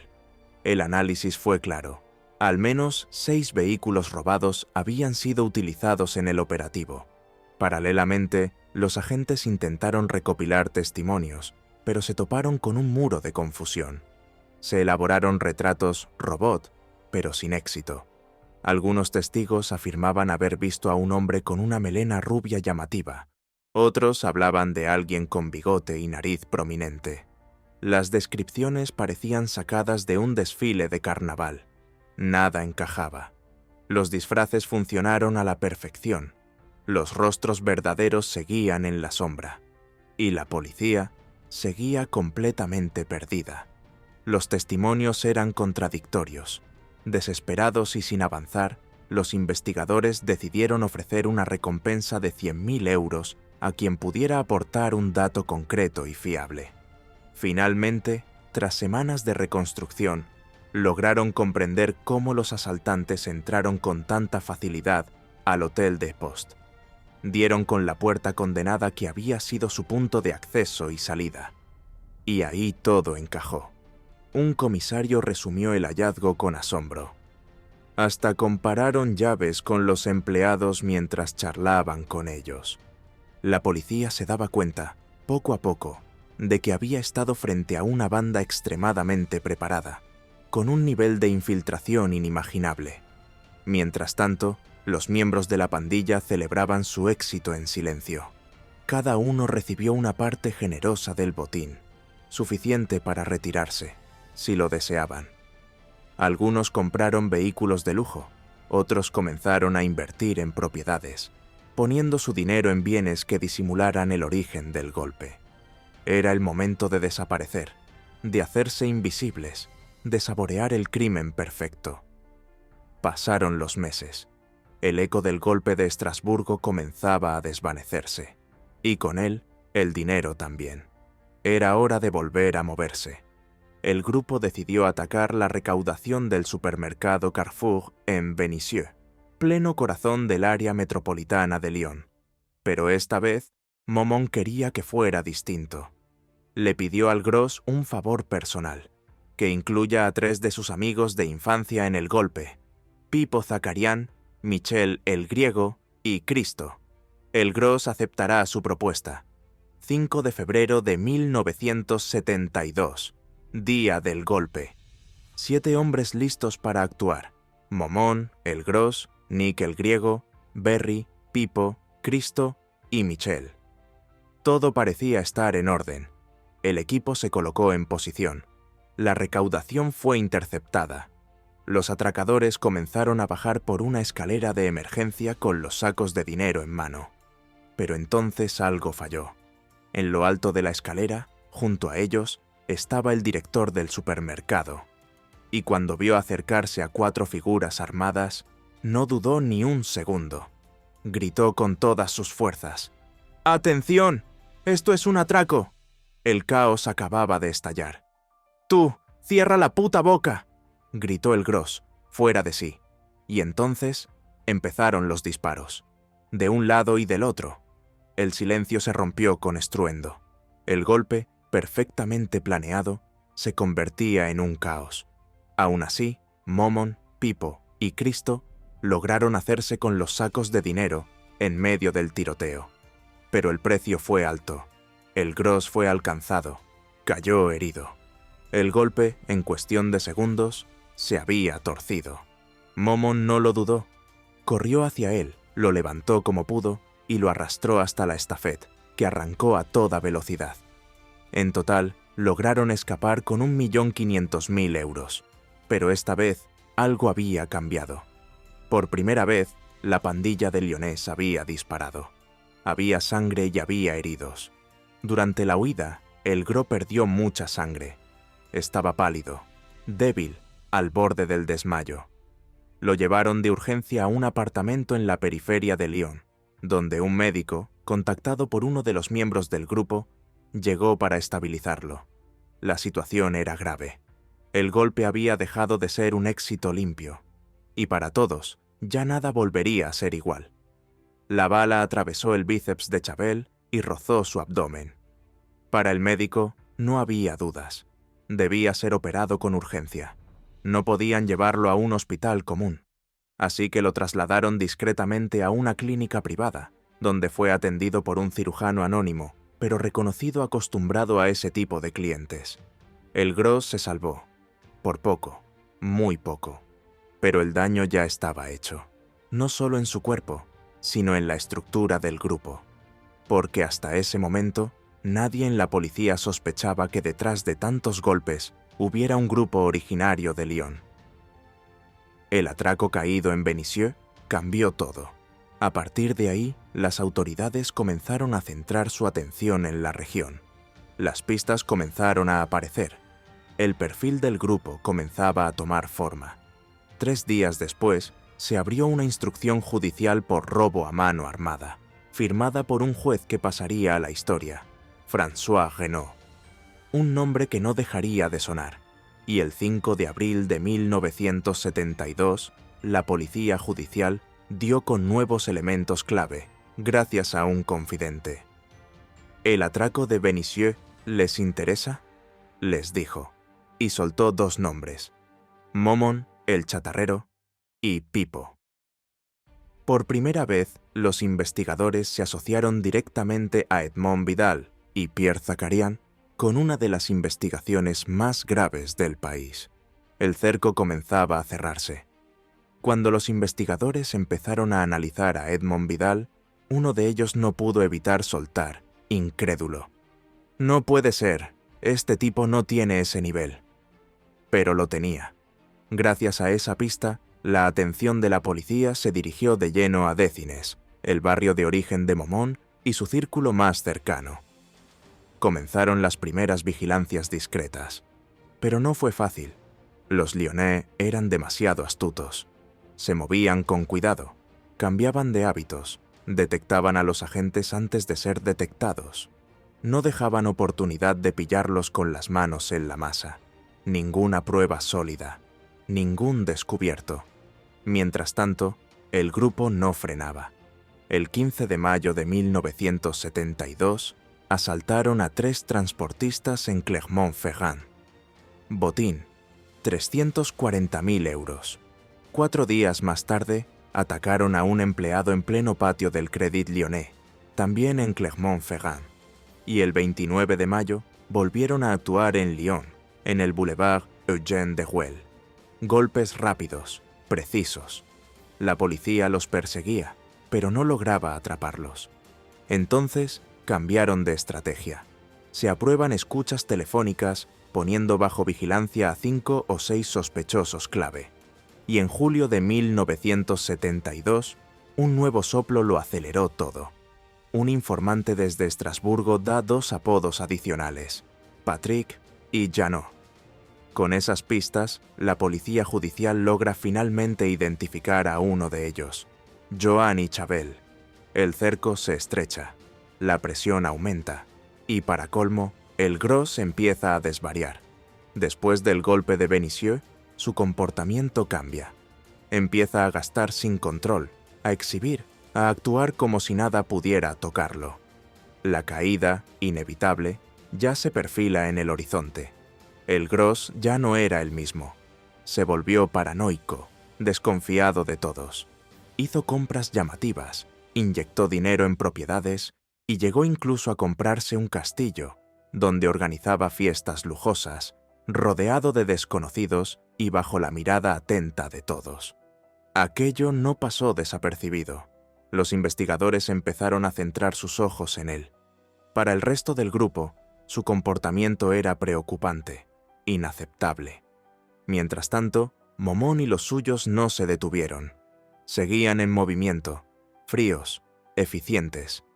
En la noche del 27 al 28 de octubre, Momón, Purrat, François y 2 cómplices más ejecutaron un nuevo golpe maestro. Asaltaron la cámara acorazada de la oficina de correos de Mulhouse. Y lo increíble ocurrió. Volvieron a robar más de 11.708.800 millones de euros, superando el récord nacional que ellos mismos habían establecido un año antes en Estrasburgo. Nadie en Francia había hecho algo así. 2 veces. Mientras el Gros se exponía, ellos hacían historia y seguían intocables. Pero llegó el momento. Momón Vidal decidió cortar el cordón. Había llegado la hora de emanciparse del Gros y de Auger, de dejar atrás a la vieja guardia y construir algo propio. Quería formar su propio grupo, un equipo con códigos distintos, con gente en la que realmente confiaba. Quería rodearse de los de siempre, los de Décines, sus hermanos de toda la vida. Por supuesto, no iba a dejar fuera a Purrat, su compañero más fiel. Él era intocable. En sus memorias, Momón lo dejó claro. Con Cristo empezamos a imaginar un nuevo equipo. Invitamos a Pipo y a Michel a sumarse. Como sabíamos que Jean-Pierre y Chain ya estaban haciendo sus propios atracos, decidimos integrarlos también. Pronto estábamos listos. Comenzaba una nueva etapa, más cercano, más leal, más peligroso. Otra saga podía dar comienzo, y los Lyonnais iban a volver a dar guerra. El Gandes Lyonnais, segunda generación, ya estaba en marcha. Una nueva estructura, mucho más cohesionada, con un núcleo firme y de confianza. Purrat, Cristo, Pipo, Michel, el griego, y su hermano Constantin, Jean-Pierre Mardirosian, Chain y Joseph Vidal, el hermano mayor de Momón. Una banda unida como los dedos de una mano.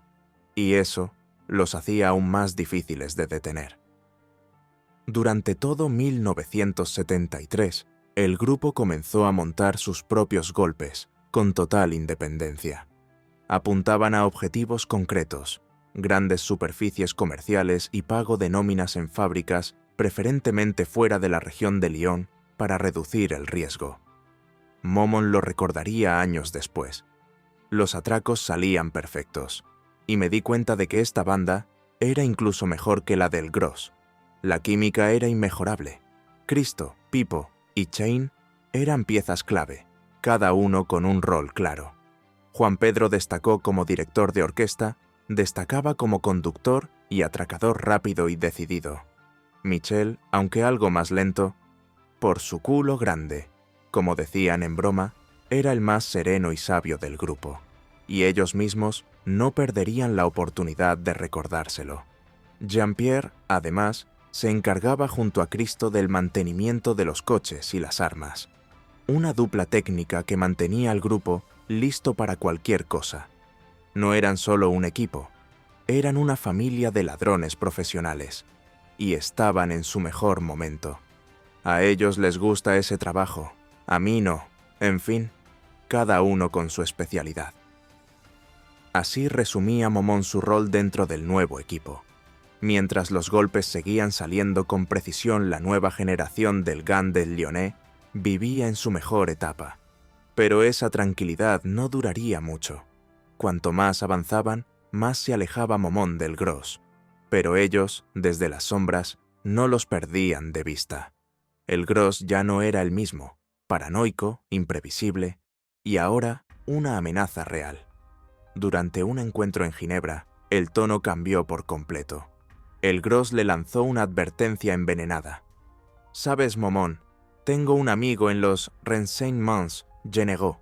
Parece que las polis de Lyon te tienen en el punto de mira. Dicen que estás detrás de un atraco en un gran supermercado y que también te tienen en la lista por Estrasburgo. En resumen, Momon, están detrás de ti». No era solo una advertencia, era una forma de marcar territorio, de sembrar miedo. Pero el asunto no acabó ahí. La tensión entre ambos no tardó en salpicar a Purrat. Gross, cada vez más errático y resentido, intentó asesinarlo. Era una guerra personal. Ya no era un conflicto entre bandos. Y esas guerras no siempre tienen vuelta atrás. Ya no había margen para el diálogo. Momon y los suyos sabían que sus vidas estaban en peligro. No era paranoia, era real. El intento de asesinato contra Purrat lo había dejado claro. El Gross estaba fuera de control. Y Jan Auger, el padrino, también se había convertido en un riesgo. Aliado del Gross, aún con poder y con la capacidad de mover hilos en la sombra. La conclusión fue obvia. Debían golpear primero. Y rápido. No era venganza, era supervivencia. 15 de junio de 1973. Comienza la contraofensiva. Ese día, Jean Auger seguía su rutina habitual. Se dirigió al Sporting Club de Lyon-Plage para jugar un partido de tenis. Aparcó su coche. A su lado iba una mujer. Ambos bajaron del vehículo y comenzaron a cruzar el estacionamiento. Y entonces, una furgoneta se detuvo junto a ellos. En cuestión de segundos, un disparo le atravesó el pecho a Jean Auger. El ataque había comenzado, y el padrino del Lyon criminal acababa de convertirse en objetivo directo. Auger cae al suelo, y sin darle tiempo a nada más, otro tirador lo remata a sangre fría. Varias balas lo atravesaron. Fin del juego para el padrino. El hombre más temido del criminal Lyon acababa de ser ejecutado, en pleno día, en un club exclusivo. El siguiente en la lista era Joanny Chabel, el Gross. Octubre de 1973. Chabel se dirigió a una de sus guaridas secretas, donde escondía y mantenía su arsenal personal. Caminaba por la acera, con el instinto siempre alerta. Escuchó el motor de un camión que se acercaba lentamente. Por reflejo, se pegó contra la pared. Sabía que algo podía pasar, pero no fue suficiente. Desde detrás de una de las ruedas del camión, un hombre salió de la nada y abrió fuego a quemarropa. Una sola bala, directa a la cabeza. El antiguo cabo de la guerra de Argelia, el cerebro táctico, el estratega frío y letal, murió en el acto. Su cadáver fue trasladado en secreto y enterrado en algún punto de un bosque. Hasta el día de hoy, nadie ha encontrado el cuerpo. Todas las amenazas habían sido eliminadas. La nueva pandilla de Lyonnais podía volver a operar sin enemigos internos, sin traiciones, sin padrinos. Paz en la cima. Pero entonces surge la gran pregunta: ¿hasta cuándo? La caza. 16 de mayo de 1973. La policía da un paso crucial. Por primera vez, logran identificar a otro miembro clave del grupo que llevan tiempo siguiendo. Pierre Purrat es visto saliendo de un café en París, acompañado por un rostro ya fichado, Jean-Pierre Gandebeuf, alias Cristo. Con esa información, la investigación cobra un nuevo impulso. El perfil del grupo empieza a tomar forma con más claridad. Pero mientras los agentes intentan juntar las piezas, la pandilla sigue su curso. 31 de octubre de 1973. Nuevo golpe. Objetivo: una fábrica textil en Tarare, a unos 40 minutos de Lyon. Ese día, atacan durante el traslado de la paga de los obreros, unos 270.000 euros. El golpe dura solo unos minutos, sin resistencia ni disparos, limpio. 5 días después, vuelve a actuar, esta vez en Chazelles-sur-Lyon, en el departamento de la Loira. Otro atraco, otra huida sin dejar rastro. La policía empieza a entender que no se trata de criminales comunes. Es una estructura organizada, con recursos, logística y experiencia militar. La caza había comenzado, pero los Lyonnais seguían un paso por delante, y aún habría otro golpe más, esta vez en Feurs, a 1 hora de Lyon. El objetivo: un convoy que transportaba más de 300.000 euros. La ejecución fue impecable. Menos de 30 segundos. Un asalto relámpago. Y otra vez, los autores se desvanecieron sin dejar rastro. Para ellos, era casi un juego de niños. En aquella época, los empleados cobraban en efectivo, y el dinero para las nóminas era transportado en vehículos ligeros, sin escolta, sin seguridad adicional. Muchas veces, las rutas pasaban por carreteras rurales, alejadas y sin vigilancia, perfectas para emboscadas. Era un sistema vulnerable, y el gang lo sabía aprovechar como nadie. La policía judicial abrió investigaciones formales sobre estos 3 últimos golpes: Tarare, Chazelles-sur-Lyon, Feurs, pero no encontraron casi nada, ni huellas, ni testigos fiables, ni matrículas. La investigación estaba estancada, hasta que, de repente, algo cambió. Un giro inesperado estaba a punto de poner fin a la era dorada del gang des Lyonnais. Un confidente clave soltó la información que cambiaría el curso de la investigación. Los Lyonnais están preparando un golpe importante en la zona de Grenoble. Aquella frase no cayó en saco roto. En cuanto la policía judicial la recibió, todo se aceleró. Se activó un dispositivo especial de vigilancia, intervenciones telefónicas, escuchas en múltiples puntos sensibles, patrullas a pie, vehículos camuflados en cada acceso posible. La tensión era total. Incluso varios agentes fueron apostados en un cementerio, cerca del lugar donde, supuestamente, el grupo planeaba actuar. Las condiciones eran extremas: frío helado, oscuridad, cansancio. Pero no había margen para relajarse. Había que resistir. El esfuerzo fue tal que un comisario de la policía judicial sufrió un colapso por las bajas temperaturas y tuvo que ser hospitalizado de urgencia. La caza había alcanzado su punto más alto, y los Lyonnais ya no estaban tan lejos del alcance. Durante 45 días, los agentes mantuvieron la vigilancia constante en la zona de Grenoble, día y noche, esperando pillarlos infraganti. Nada ocurrió. Silencio total. Lo que no sabían era que, mientras ellos se congelaban en los cementerios y vigilaban las entradas, la pandilla de los Lyonnais estaba al otro lado del país, donde nadie los esperaba. En Nantes, al oeste de Francia, ya tenían todo preparado para un nuevo golpe. Objetivo: la recaudación en efectivo de un supermercado Carrefour. Casi 940.000 euros en billetes. La acción fue rápida, seca, impecable. sin violencia, sin errores, y una vez más, sin dejar rastro. Para la policía judicial fue un golpe devastador. Tras semanas de esfuerzo, despliegue y tensión, los ladrones volvieron a escaparse como fantasmas.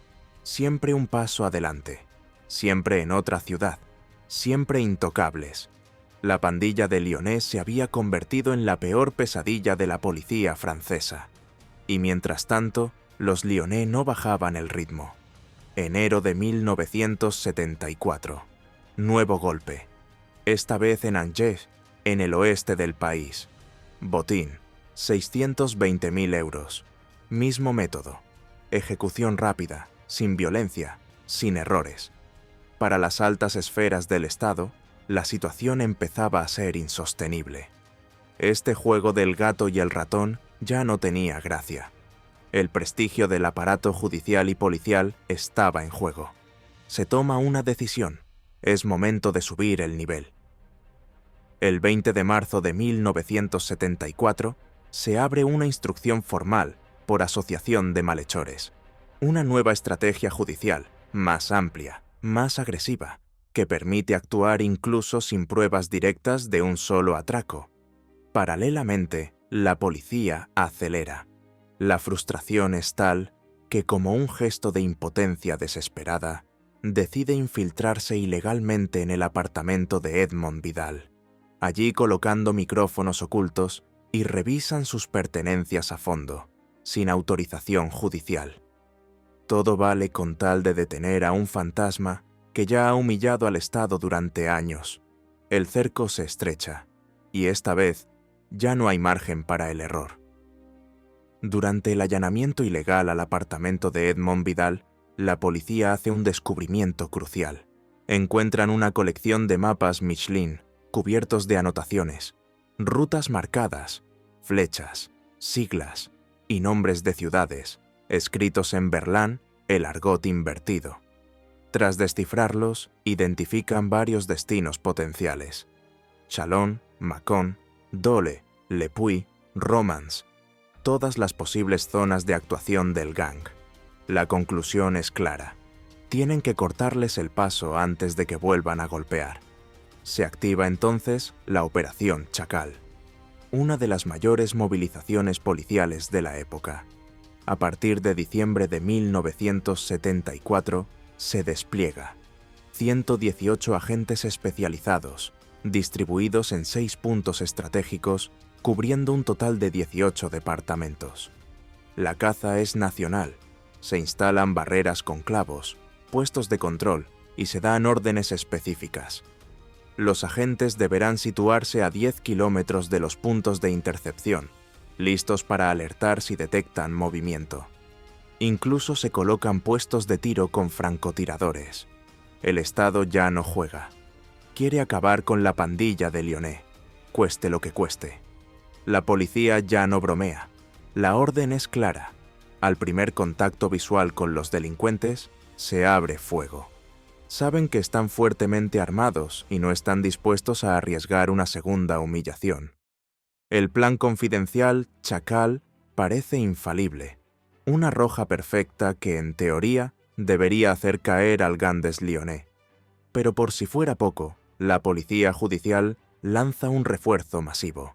600 policías adicionales, desplegados a lo largo de 200 kilómetros, para bloquear todos los puentes por donde podrían escapar. Era un cerco total.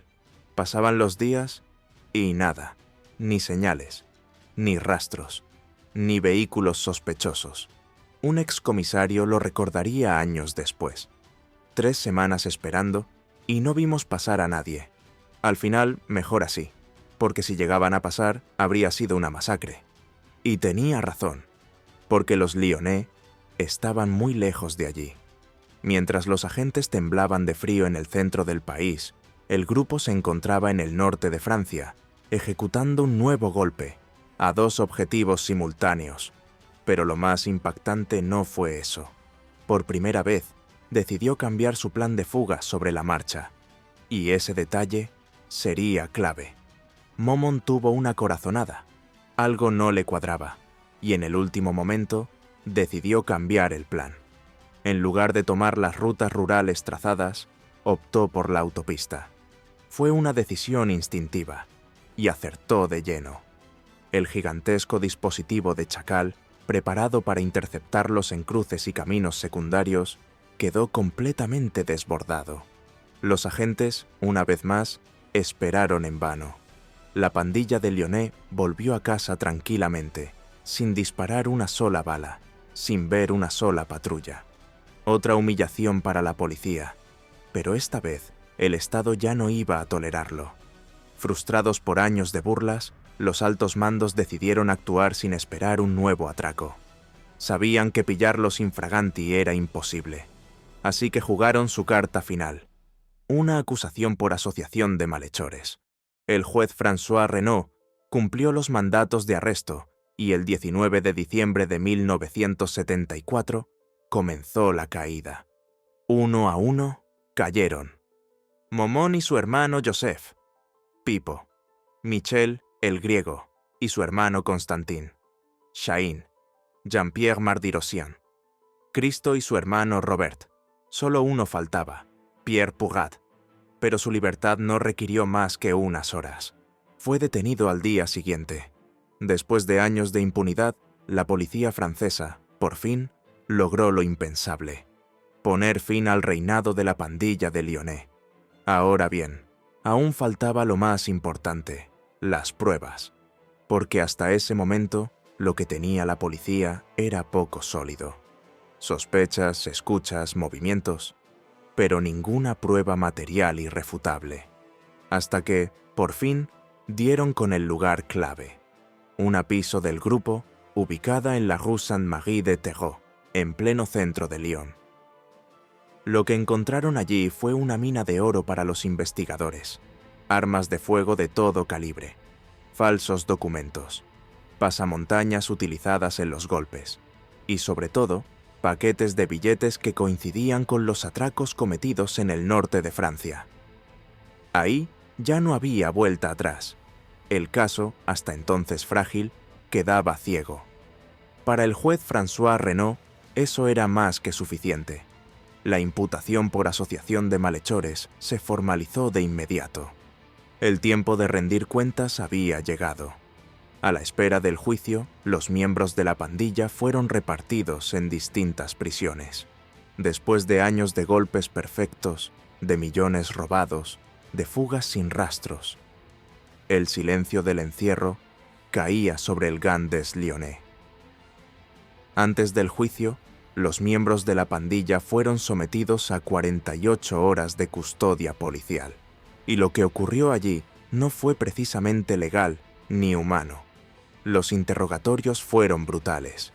Jean-Pierre Mardirosian lo recordaría así: cuando las persianas empezaban a bajar, sabías que venía lo peor. Pasé 48 horas en el infierno. Los métodos utilizados por la policía rozaban la tortura. Golpes, amenazas, presiones físicas y mentales. Nadie habló. Todos resistieron. Todos, menos uno. Pipo, tras una sesión particularmente violenta, reconoció haber participado en los atracos del norte, pero no delató a nadie. La presión fue más allá. Por orden del juez Renaud, se ordenaron detenciones psicológicas. Mujeres, incluso madres de los miembros de la pandilla, fueron arrestadas con el único fin de provocar una reacción emocional en los detenidos. Pero el efecto fue el contrario. La rabia se apoderó del grupo y la cooperación se esfumó. A pesar de todo, la policía judicial cree tener material suficiente para vincular al grupo con 18 atracos a mano armada. El juicio más esperado de la década está a punto de comenzar. Pero entonces ocurre lo inconcebible. 3 de julio de 1975. El país queda en shock. El juez François Renaud, encargado de instruir el caso del Gang del Lyonnais, es asesinado a tiros frente a su casa, mientras regresa acompañado de su pareja. Una ejecución directa, fría, un mensaje. El juicio, ya de por sí tenso, entra en una nueva dimensión. De inmediato, las sospechas recaen sobre los de siempre, el Gang del Lyonnais. pero ellos lo niegan todo. Momón Vidal, en una carta enviada a la prensa, declara: «El señor Renaud era un magistrado cuyas prácticas no compartía, pero condeno rotundamente su asesinato». Y en sus memorias fue aún más claro: «Esta muerte es una catástrofe. Puede hacernos caer, si son lo bastante ingenuos como para creer que uno puede matar a un juez de instrucción antes de ser juzgado». Hasta hoy, el crimen sigue sin resolverse. Un misterio judicial que aún sacude a Francia. En este clima cargado de miedo, tensión y desconfianza, comienza el juicio más mediático de la década. 20 de junio de 1977. Los focos están sobre ellos. La prensa, la televisión, la opinión pública. Todo el país mira. Y los lyonnais están en el banquillo y listos para ser juzgados. Así terminó la historia del Gang des Lyonnais. Un grupo nacido en la miseria, que desafió al Estado, humilló a la policía y durante años se convirtió en la pesadilla de Francia. Sus rostros pasaron del anonimato a los titulares. Sus nombres, de ser susurrados en los barrios, a ser juzgados por todo un país. Pero por más condenas, arrestos o juicios, su leyenda ya estaba escrita, porque lo que hicieron, nadie lo había hecho antes, ni nadie lo haría después. Y ahora que conoces su historia, tú decides, genios del crimen o simples delincuentes con suerte. Gracias por quedarte hasta el final. Si este viaje al pasado te ha parecido tan fascinante como a mí, no olvides dejar tu like, compartir el video y suscribirte. Y sobre todo, gracias a todas y todos los que apoyáis el canal cada semana, nos vemos muy pronto. Hasta entonces, cuídense, y ya saben, la historia siempre tiene otra cara.